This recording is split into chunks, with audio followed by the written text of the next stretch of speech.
मात पिता भ्राता सब कोई, संकट में पूछत नहीं कोई। स्वामी है एक आस तुम्हारी, दूर करो संकट है भारी। जय जय श्री राधे। राधे राधे दोस्तों आज मैं आपके सामने लेकर आई हूँ माघ महात्म का 19वां अध्याय। वह पांचों कन्याएं इस प्रकार विलाप करती हुई बहुत देर तक प्रतीक्षा करके अपने घर में लौटी। जब घर में आई तो माताओं ने कहा कि इतना विलंब तुमने क्यों कर दिया। तब कन्याओं ने कहा कि हम किन्नरियों के साथ क्रीड़ा करती हुई सरोवर पर थीं और कहने लगी कि आज हम थक गई हैं और जाकर लेट गईं। वशिष्ठ जी कहते हैं कि इस प्रकार आश्चर्य को छुपाकर वह विरह की मारी पड़ गईं। उन्होंने घर में आकर किसी प्रकार की क्रीड़ा नहीं की। वह रात्रि उनको एक युग के समान बीती।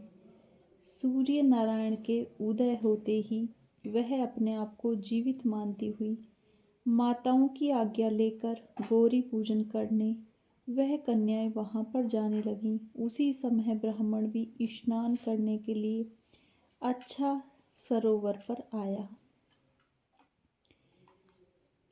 उसके आने पर कन्याओं ने वाह किया। जैसे कामलिनी प्रातः काल सूर्योदय को देखकर कहती है, उसको सूर्योदय को देखकर कहती है कि उनके नेत्र खुल गए हैं और उस ब्रह्मचारी के पास गईं।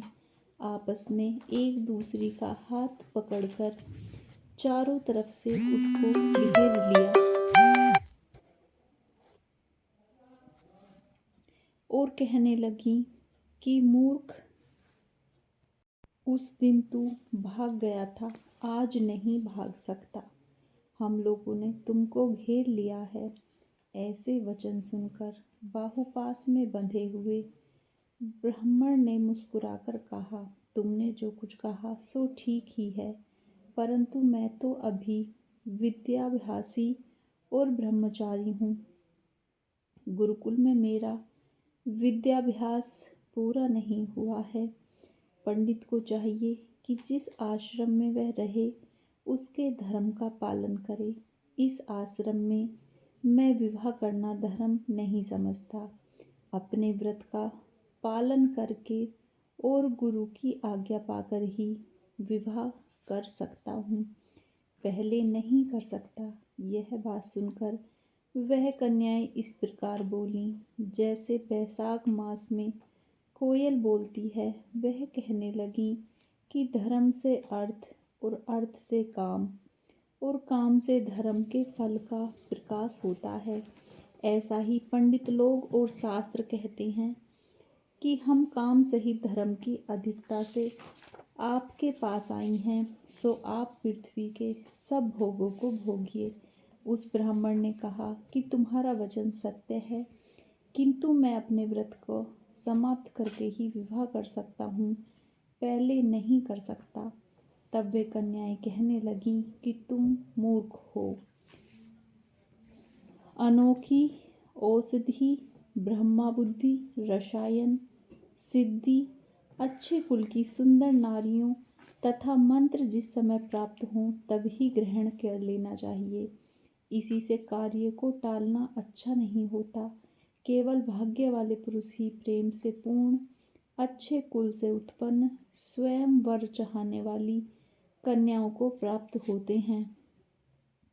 वहाँ हम अनोखी सुंदर नारियां कहाँ, आप तपस्वी बालक। यह बेमेल का मेल मिलाने में विधाता की चतुराई ही है। इस कारण आप हम लोगों के साथ गंधर्व विवाह कर लें।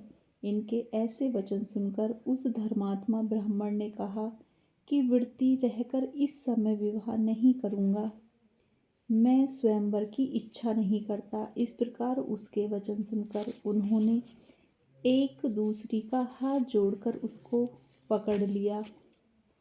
सुशील और सुरस्वरा ने उसकी भुजाओं को पकड़ लिया। सुतारा ने आलिंगन किया और चंद्रिका ने उसका मुख चूम लिया। परंतु फिर उसने क्रोधित होकर उनको श्राप दिया कि तुम डायन की तरह मुझसे चिपटी हो, इस कारण पिशाचिनी हो जाओ। ऐसे श्राप देने पर वह उसको छोड़कर अलग खड़ी हो गई। उन्होंने कहा कि हम निरपराधियों को वृथा क्यों श्राप दिया। तुम्हारी इस धर्मता पर धिक्कार है। प्रिय करने वाले से बुराई करने वाले का सुख दोनों लोकों में नष्ट हो जाता है। इसलिए तुम भी हम लोगों के साथ पिशाच हो जाओ। तब वे आपस के क्रोध से उस सरोवर पर पिशाच पिशाचनी हो गए और बस पिशाच पिशाचनी कठिन शब्दों से चिल्लाते हुए अपने कर्मों को भोगने लगे। वशिष्ठ कहने लगे, हे राजन, इस प्रकार वह पिशाच उस सरोवर के इधर उधर फिरते रहे। बहुत समय पश्चात मुनियों में श्रेष्ठ लोमस ऋषि पौष शुक्ला चतुर्दशी को उस अछोद सरोवर पर स्नान करने के लिए आए। जब सुधा से दुखी उन पिशाचों ने उनको देखा तो उनकी हत्या करने के लिए गोल बांधकर उनको चारों तरफ से घेर लिया।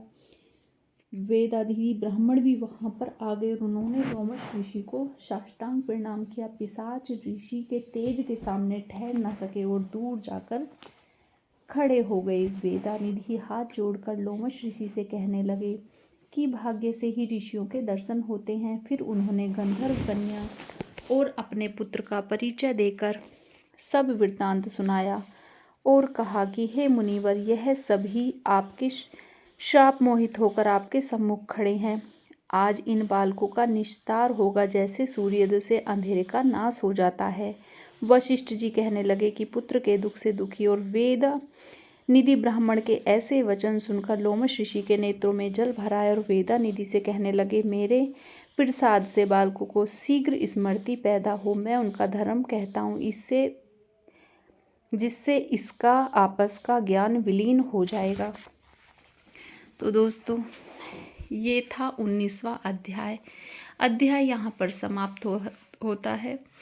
आज की वीडियो आपको कैसी लगी मुझे कमेंट्स में ज़रूर बताएं। मिलते हैं 20वें अध्याय के साथ। तब तक के लिए राधे राधे।